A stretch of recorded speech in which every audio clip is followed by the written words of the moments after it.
Ok, esto ya está grabando. Buenas tardes, ¿cómo estáis? Buenas tardes. Muy bien. Bien, gracias. Yo siempre empiezo las entrevistas preguntando lo mismo. ¿Por qué haces cine? ¿O hacéis cine? Primero Nazaret y luego tú. Bueno, esta pregunta es muy curiosa porque yo no me dedico al cine, pero hacer este proyecto junto con Iker pues me dio la oportunidad de conocer todo lo que hay detrás de una película. Y bueno, siempre me he sentido muy atraída hacia las artes escénicas o unas áreas más creativas, aunque no me dedique a eso profesionalmente, que me dedico más a una parte, soy científica de hecho, es todo lo contrario, pero la verdad que ha sido una gran oportunidad de ver un poco cómo funciona todo este mundo. Porque, ¿cómo entras a trabajar con Iker en esta peli? Pues que claro, yo justo... me has hablado que eres científica, así que tengo que preguntarte por qué te metes en esto. Vale. Pues queríamos hacer un proyecto juntos, yo acababa la tesis doctoral y entonces pues decidimos después de mucha investigación que podía ser un proyecto bonito. Pues Iker también tenía muchas ganas, bueno, ya nos conocíamos tal, y tenía muchas ganas de hacer un proyecto propio y yo de tomarme un tiempo para pensar qué quería hacer después de la tesis. Entonces pues nos embarcamos en esto y bueno, pues nos fuimos de rodaje. Toda la postproducción, edición primero, postproducción y nada, y aquí estamos, o sea, un sueño, vamos. Iker, ¿por qué haces cine? Yo, bueno, me siento a gusto, ¿no? O sea, es lo que... No tengo palabras grandilocuentes sobre el cine, o sea, es un trabajo en el que me siento cómodo y creo que puedo expresarme mejor a través de imágenes y sonidos que a través de otros medios, ¿no? Habéis dicho en el coloquio que estáis como...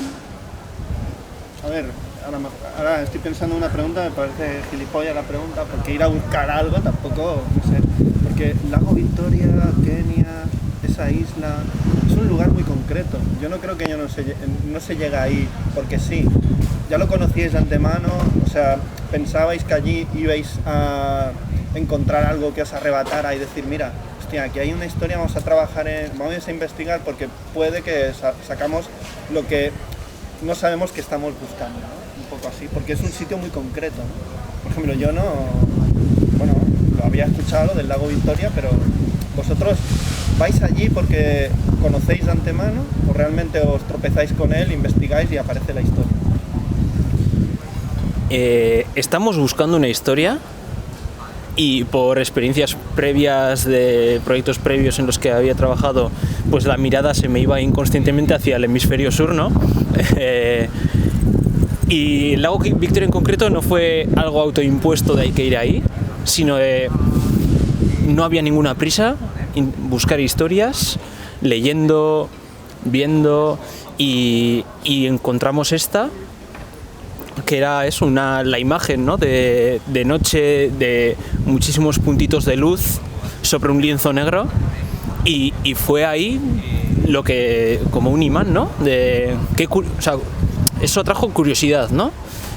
Y después ya, a través de investigar, dijimos, joder, aquí se puede contar una historia muy, muy potente, ¿no? También un poco habíamos visto La pesadilla de Darwin, o sea, bueno, él ya la conocía de hace tiempo, pero yo que no estoy muy en este tema, nos encantó y yo creo que condujeron muchas cosas a eso, ¿no? Porque en un principio queríamos ir a África, pero luego ya cuando decidimos que una isla tal, nos gustan mucho las islas, o sea, no sé, luego todo confluyó en esta historia, ¿no?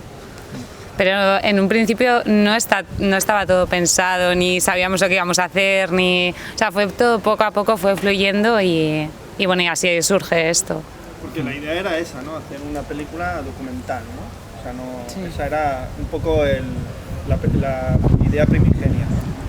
Sí, eso es, porque al final yo solo había trabajado en documental y sí que llevaba 4 años trabajando con Raúl de la Fuente, unos 4 años maravillosos y después de Un día más con vida, después de ese proceso largo, pues era como hacer algo propio, ¿no?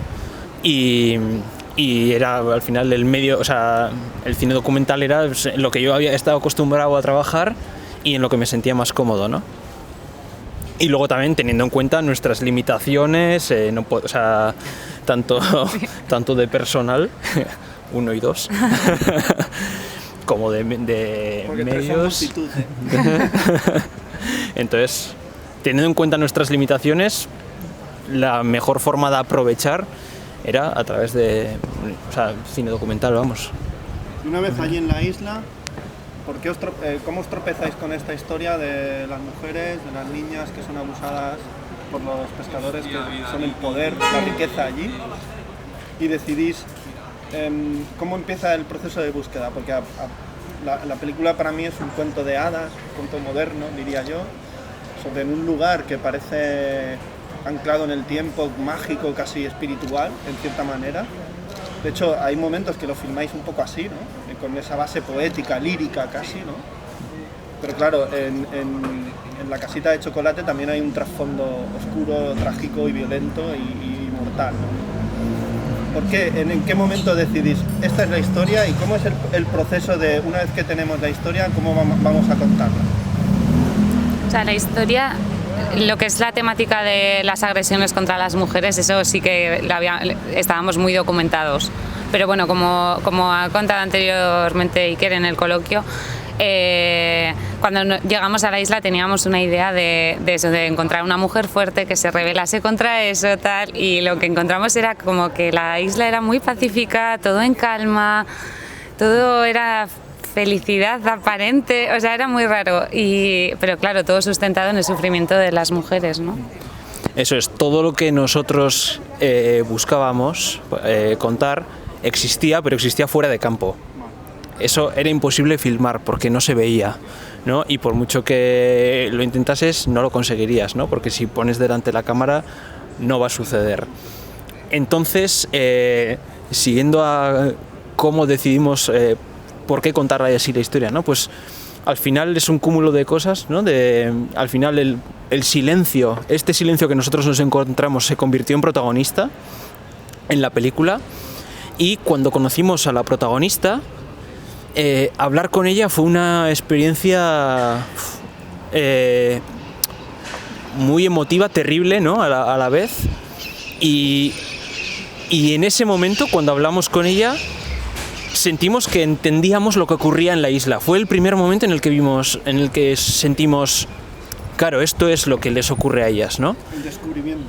Sí, porque todo el resto no se veía, se sabía, verdad, ¿no? se sabía, Sí. Pero al final todo el sufrimiento ocurre por dentro, ¿no?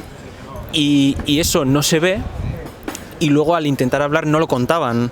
Entonces ella nos lo expresó de una forma que nos dejó, o sea, para ella fue como una catarsis, y somos conscientes de que para ella fue muy emocionante también contarlo. Entonces quisimos que el espectador, de alguna forma, sintiese lo mismo que sentimos nosotros escuchándola. Por eso, por ejemplo, está la narración, ¿no? Y es una narración que te envuelve, que como si te estuviese susurrando al oído, ¿no? Decidimos contarla así, por eso, porque lo que fuimos a buscar no lo encontramos, y porque... Es algo mejor, ¿no? En cierta manera. O bueno, mejor...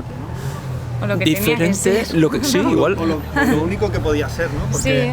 Porque claro, el pacto de silencio realmente que hay en la isla os impide contar la historia y tenéis que buscaros la forma de contarla. Sí. Os parece muy interesante lo que tenéis delante, ¿no? Sí, totalmente. Fue ese el proceso que tuvimos, o sea, de encontrarnos con toda la frustración de que estamos haciendo, o sea, nada de lo que habíamos pensado funciona en esta isla, nada es real, entonces... Eso, y al final es una manera de contarlo desde esta visión de un cuento, de como la narración de la historia súper sutil y tal, de contar lo que está pasando, sin que sea eso, un documental al uso como estábamos acostumbrados. La ficción, porque el documental en sí es imposible. Casi, ¿no? No es ficción porque es totalmente basado, porque encima tuvimos mucha suerte. Sí, ficción, ¿no? sí. Porque hay una voz en off, te va a contar una historia. Realmente, para mí, hay momentos, no sé si, que me recuerda a Sunset Boulevard. O sea, la historia está contando un muerto. Eso, el inicio es como el Sunset Boulevard, ¿no? Es verdad. O sea, es una persona fallecida que Es está verdad. contando una Sí, historia. sí, sí. Es Tiene verdad. ese punto ya de poético, ¿no? O sea, es... Porque en cierta manera hay una realidad ahí, pero la realidad no podéis sacarla, no podéis mostrarla y os inventáis una ficción para contar una realidad, ¿no? Eso es así. Y también creemos que de esta forma se llega a comprender mejor la realidad. Se cuenta mejor la realidad de esta forma que con un documental al uso. Y de hecho, tenemos la entrevista con la protagonista, tal cual la entrevista, pero no consigue transmitir esa sensación, ¿no? Lo que he dicho antes de que el espectador sienta lo mismo, la misma experiencia que sentimos nosotros al escucharla. No se consigue. Y las herramientas de la ficción te permiten eso. Yo hay un momento, yo viendo la película digo, hostia, esta historia en manos de otro, esto es un valle de lágrimas. Pero yo creo que vuestra intención no es esa. Es algo cuando tú ves una historia dramática y empiezas a decir, a ver qué plano pongo, qué plano hago. O sea, la mayoría de gente acaba haciendo eso, algo compasivo, algo que yo creo que es tendencioso. Pero vosotros, o sea, estáis empeñados en buscar la reflexión, en que pienses. No en que llores, sino en que pienses. Y también un poco porque hay que dejar de victimizar siempre. O sea, lo que queremos es una igualdad real en la que la mujer tenga las mismas oportunidades y si le ocurre que por lo menos tenga la capacidad de poder salir del pozo en el que por X razón está, en el que está.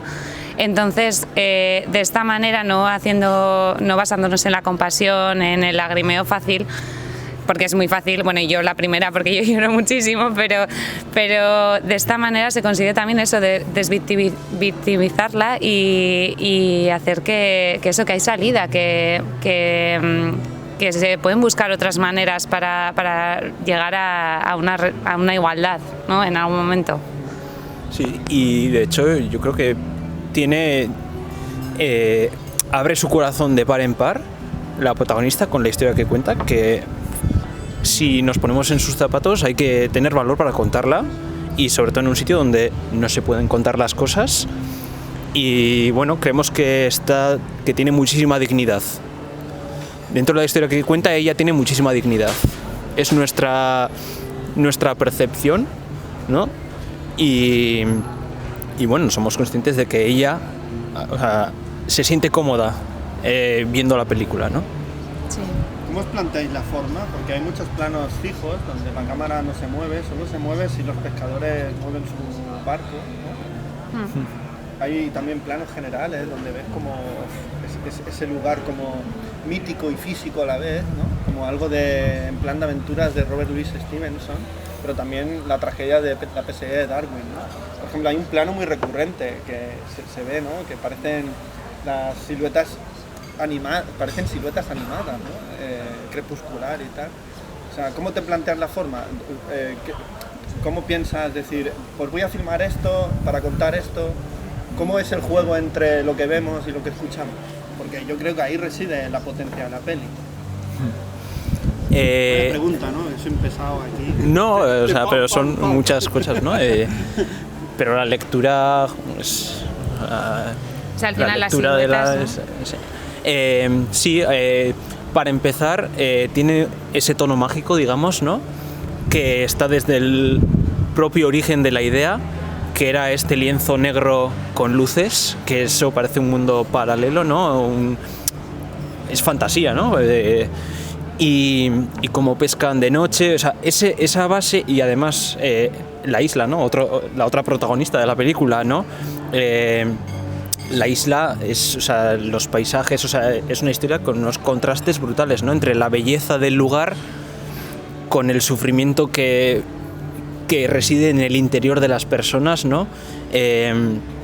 Entonces, son muchos ingredientes en los que creemos, mezclados de esta forma, se consigue esta elevación de la historia, digamos, esa ficción, este tono poético, podría decirse, ¿no?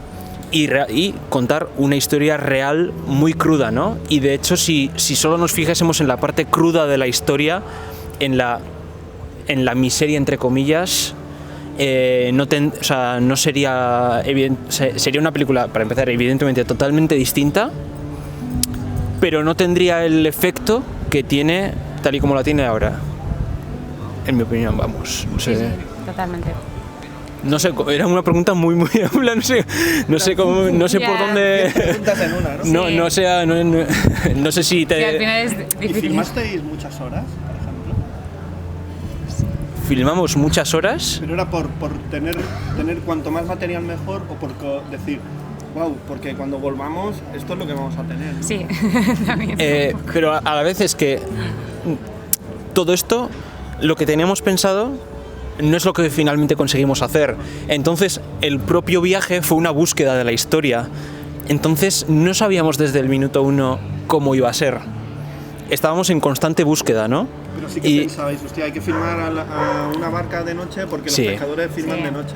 Hay que filmar a unas niñas con pescado, el tema del pescado y tal, ¿no? Sí, eso es. Y sobre todo una mujer peleando como en un pequeño cruce de abastos, ¿no? Casi, peleando para que le den un precio digno del pescado. Sí. Eso estaba ahí. Sí, claro, ahí está la parte también documental, ¿no? Que al final estamos documentando la realidad de un lugar, ¿no? Y es desde varios puntos de vista, ¿no?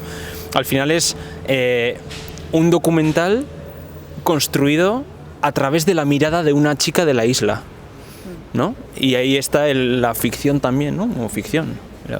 Y la voz en off era eso, ¿no? Para acercarse a la historia, pero a la vez tener la distancia suficiente.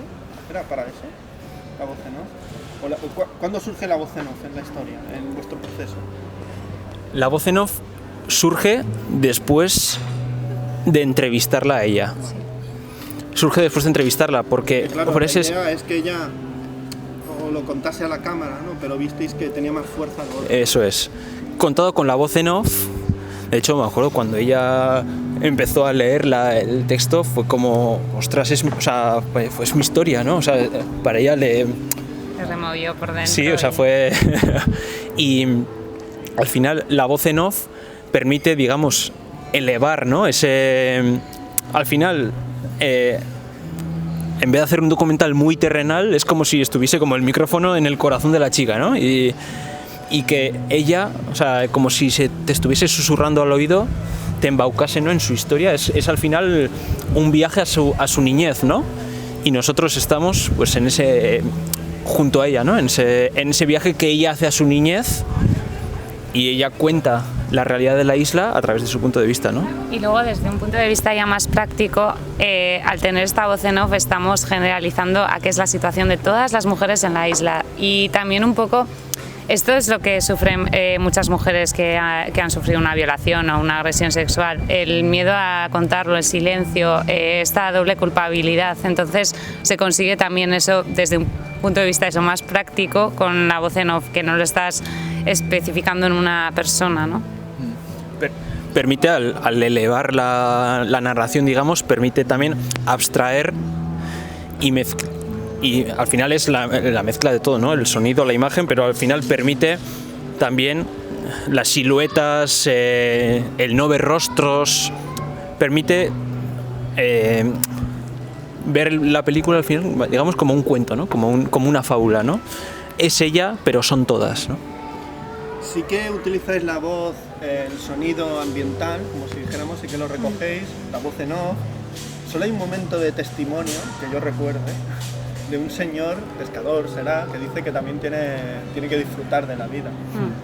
Y que es acojonante, porque su disfrute es el dolor de otro. Y después el final, que no desvelaremos, que sí que la cámara se acerca muchísimo. O sea, ahí es como una tensión brutal que vosotros lo recogéis, pero como casi dentro de ellos, ¿eh? O sea, ahí es como ¡guau! Esto se va a terminar así, pero te vas a ir con un puñetazo bien dado, ¿eh? O sea, lo vas a sentir. O sea, es como si la película poco a poco se fuera aproximando cada vez más. Como si empieza aquí y poco a poco va bajando. Pero de una manera sutil, ¿no? Buscada. Así es. Sí, que al final es desde el principio elevar, digamos, al espectador tal, pero es un documental y esto es la realidad, ¿no? Entonces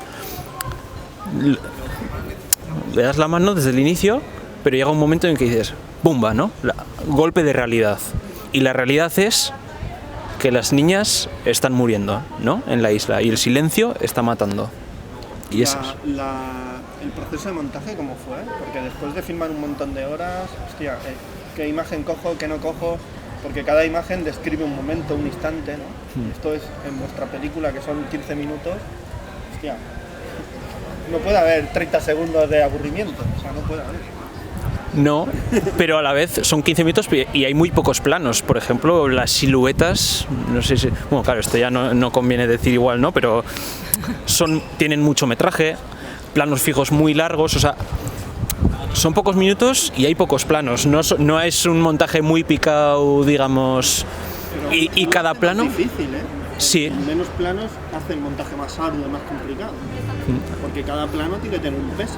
Hay un esfuerzo muy grande en simplificar, en la sencillez, que sí que es, o sea, que ha sido lo complejo, ¿no? O sea, tanto en la historia de nuestra protagonista, que también está... hemos ido al núcleo, ¿no? Porque tiene muchas idas y venidas, es más dura que lo que se cuenta, pero hemos ido a lo esencial, ¿no? Y el montaje también es deliberado, no es efectista, es pocos planos, un montaje muy sencillo, pero está todo el rato pensando en las emociones, ¿no? Y todos los planos, yo creo que con la fotografía y con su tiempo y tal, apuntan a emociones, y creemos que ese efecto en el espectador se consigue, o por lo menos los espectadores, las personas que han visto la película, de alguna forma u otra les ha removido, ¿no? Y eso sin artificios, digamos, ¿no? Sin mostrar miseria ni sin ser efectistas, sino con una historia muy simple, sin ver rostros, o sea, como si fuese una fábula, ¿no? Pero muy dura a la vez. Es que como no sé, una vez leí, la miseria física es evidente, pero la miseria moral es la que hay que escarbar. Porque es un proceso, digamos, que hasta vital. La gente sale de su casa y sabe que hay una miseria moral. Sabe que te van a ningunear. Allí en África ningunean más, pero aquí también ningunean. Sí. O sea, pero allí pues quizás es más evidente, ¿no? Cuando mostráis esa película, ¿os ha sorprendido algo de la gente que diga? O sea, la gente... O sea, vivimos en el mundo de la información, pero también desinformación absoluta. Sí. Cuanto más hay, peor es, pienso yo. Porque yo no conozco esta realidad, pero tiene que haber realidades de esta horrible, muchísimo.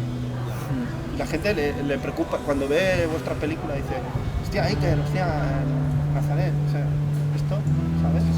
¿Algo os ha sorprendido, alguna pregunta, alguna reflexión que digáis, wow, esto no me lo esperaba? Es un poco lo que dices, ¿no? Sorprende que la gente no sepa que existe esta realidad, ¿no? O sea, y eso que está muy simplificada, porque en un principio nuestra idea, que era inabarcable, pero era también pues representar muchos más problemas que hay en la isla, ¿no? Pero al final, pues eso, tuvimos que decir, bueno, nos centramos en esto porque si no, no se puede. Pero un poco eso, ¿no? Que la gente se sorprende y habéis estado ahí y pasa esto, y es claro que pasa esto, ¿no? Luego sí que es verdad, como lo que ha dicho Nazaret, que al final ahí la realidad es mucho más compleja, ¿no? Pero intentamos deshacernos de todas las estadísticas, ratios de pobreza, índice, o sea, tasa de SIDA, no hay ningún dato, o sea, vamos directamente al núcleo de la historia, ¿no? Y mucha gente, la gente que lo ha visto. Eso está ya en National Geographic, sí. o los reportajes de la tele. Es que uno tiene que hacer otra cosa. La gente que lo ha visto... Los datos, pero los datos ya no nos impresionan a nadie. Yeah. No estamos acostumbrados. O esto, ¿no?, del COVID. Gente que cada día empiezan las noticias con datos. No te impresionan ya. Yeah. Tal cual. Pero tú tienes a una vecina abuela con COVID y eso te impresiona. Yeah. Sí. Porque la ves cada día, lo sientes. Eso es. Otro rollo. Eso es. Y al final es una historia muy sensorial, que apela directamente a las emociones, y la gente, lo que más le ha impactado es la dureza de la historia, lo que les ha llegado la historia. Sí. Mucha gente, compañeros que han llorado escuchando la historia, pero a la vez después, al analizar qué se ha visto, es como hostia, es que no hemos visto lo que es Carne de Telediario, digamos, ¿no? Y cómo llega hasta el fondo del corazón eso sin mostrar nada, ¿no? A la vez. Sí, como esa sutileza te hace sentir todo lo que está sufriendo esa chica, ¿no? No sé quién dijo que el cineasta llega cuando el periodista se va. Yo creo que no, porque el periodista está atado a la actualidad y está bañándose en la actualidad, pero el cineasta necesita tiempo. Y para contar esto necesitas tiempo. No puede ser el periodista que llega y en una tarde hacer el reportaje. ¿No? En una tarde haces un reportaje, pero no hablas de lo que realmente siente la gente. Eso es, también existen documentales y documentales, y al final esto es una propuesta estética también, ¿no? Es una propuesta muy clara, ¿no? Y fuimos desde que vimos que había que contarlo así, o que por lo menos así lo queríamos contar y era la forma más efectiva, y la gente nos ha demostrado que acertamos. Que posiblemente acertamos. Hay feedback, digamos, ¿no? Porque eso había miedo de que la gente, que la estética se comiera realmente el pozo, la emoción. Hay miedo, pero fuimos muy constantes en todo el proceso de montaje para evitar eso, eso es, para evitarlo. No, de caer en eso, en el demasiado bello todo. Sí. Eso es. Ahora, para terminar... Ahora que le hemos dado a grabar. Bueno, luego yo hablo y tal, y voy corriendo, ocupando diferentes... No, yo siempre termino preguntando por qué, si hay alguna película, algún autor que cambió tu mirada como espectador. No es la que más te guste, sino tú con 14, 15, 16, 17, 50 años dijiste, wow, el cine, aparte de explicar, de entretener, que está muy bien que entretenga, por supuesto, porque a mí Trump no me entretiene, entonces algo que entretenga ya está muy bien, y entonces que aparte de entretener explique cosas de la vida, ¿no? Cosas que me pasan a mí. ¿Hay alguna película autor? Una de ellas, porque seguramente puedes tener muchas.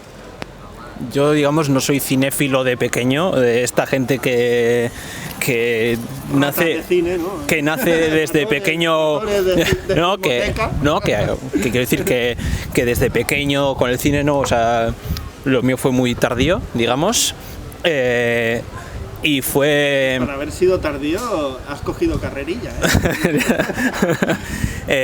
pues que con 20 años o así, vi un documental que era Nómada Acte X, de Raúl de la Fuente, y no era que me enamoró el lenguaje, pero sí me enamoró esa forma de contar historias y de trabajar, esa forma de vivir el trabajo, ¿no? y yo quiero hacer eso, ¿no? También, o sea, se notaba que se había viajar, conocer culturas, ya más como trabajo, como experiencia vital, ¿no? Y eso fue lo que me atrajo más o menos al documental, digamos, al cine documental, y luego empecé a ver muchas pelis en muy poco tiempo. Ahí sí que me dio el ataque y un autor que me gustaba muchísimo era Werner Herzog, por esa forma de esa forma de narrar mucho, esa forma de narrar, ¿no? De a través también de los elementos de la ficción, ¿no? Esa forma de conducir al espectador por donde él quiere, y aunque aparentemente no estés, ¿cómo decir? No es un documental de no sé cómo decir, más de sugerir que de decir, ¿no? O demostrar, ¿no? Que demostrar. Y esa forma me pareció que al final llegas siempre tienes la sensación con Herzog que te está tomando el pelo. Siempre. Que te mete en mundos que realmente los ve solo él. Pero a mí realmente esto es así. Bueno, entonces su mirada me atrae, digamos, ¿no? O sea, su forma de narrar, más que las realidades que cuenta, igual, ¿no? Entonces, pues eso fue como me atrajo muchísimo, ¿no? Esa forma de contar.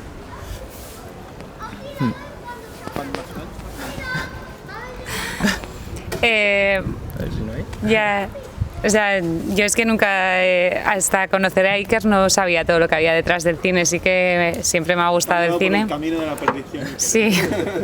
No, pues. No, pero que al final porque a ver, yo he visto mucho cine, pero lo veo sin conocer autores, sin nada, o sea. Eso también. Claro, sí, no, pero por ejemplo lo que me enseñó mucho es como, a ver, que puede ser un autor buenísimo, que a ti no te guste, o sea, como pasa en todo, que al final también es una cosa de gusto. Te tiene que gustar porque es conocido. Claro, porque tiene fama, ¿no? eso, o porque haya ganado el Oscar o tal, y que eso, que muchas veces íbamos es que esta hay que verla que ha ganado el Oscar, y yo en el cine aburridísima, yo por favor, vámonos ya, o sea. Y tú siendo científica, una película que hable bien o que haga un retrato fiel a tu trabajo, ¿cuál podrías decir que es? No sé, no he visto ninguna, la verdad. La verdad que... ¿La última película que te haya emocionado, que hayas visto? Plataforma, tele, vídeo, lo que sea, cine. No sé, muchas. Before I Die, puede ser. Sí, o sea, cada vez que la veo. No quedaría bien, ¿no? No. Porque ahora os habéis quedado a ver la película en el Sí. cine. ¿Y qué tal ha sido verla así con gente desconocida? Sí, es que yo no sé, ¿tú la habías visto? Porque como no ha habido estrenos este año, ¿tú la has llegado a ver, aparte de lo de los Golen, en pantalla, así en estreno? Es la segunda, o sea, es la primera vez que estando yo presente enseñamos la película al público. ¿Y qué tal? ¿Cómo ha sido la experiencia, Iker? Y después me contestará Nazaret también, porque me parece algo como increíble, sí. ¿no? Después de este año tan guay que hemos tenido. Sí, no. Espero que se repita. Tengo unas ganas. Yo la verdad, cada vez que la veo... Hay que sacar humor de todo esto, porque si no es horrible. O sea, hemos tenido un año de mierda absoluta. O sea, es increíble todo lo que ha ocurrido, ¿eh? O sea, yo sinceramente cada vez que la veo me emociono. vale. Me emociono y necesito esa... al final... bajar un poco, ¿no? No sé, me emociono muchísimo. No sé si existe un número de cantidades de verla para dejar de emocionarte, pero hasta ahora, las veces que lo he visto, me ha emocionado muchísimo. O sea, como espectador, digamos, como me ha emocionado muchísimo. ¿Tú ves la primera vez que veías con público en la sala? Sí, en salas sí, porque de hecho como soy un poco desastre, cuando vi todo el proceso, pero luego como me tuve que ir a trabajar fuera, pues no vi la película final, o sea, con todo el sonido y todo, y no me lo quiso mandar, pero dice, la vas a ver de cualquier manera, sin gusto. Sí. Y te vas a quedar con una idea en el móvil, la estás viendo. Sí, y la vi el año pasado, pues eso, en casa y así, pero bueno, con mejores condiciones de las que yo suelo ver las cosas. Y...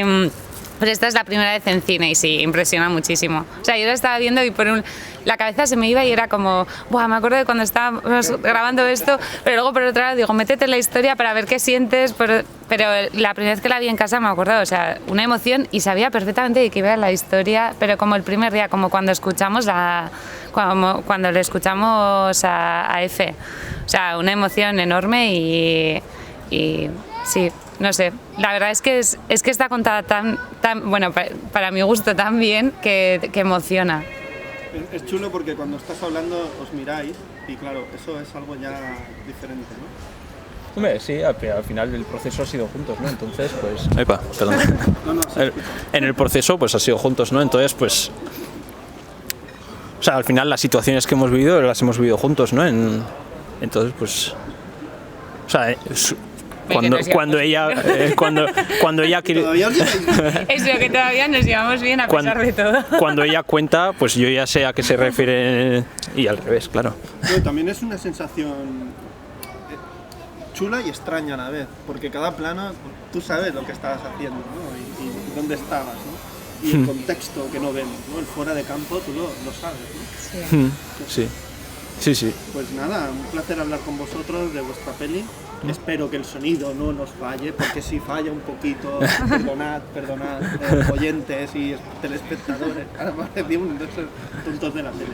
Pero nada, muchas gracias por vuestro tiempo, por vuestro trabajo y yo siempre digo hasta la próxima película. El placer es nuestro, muchas gracias. Gracias.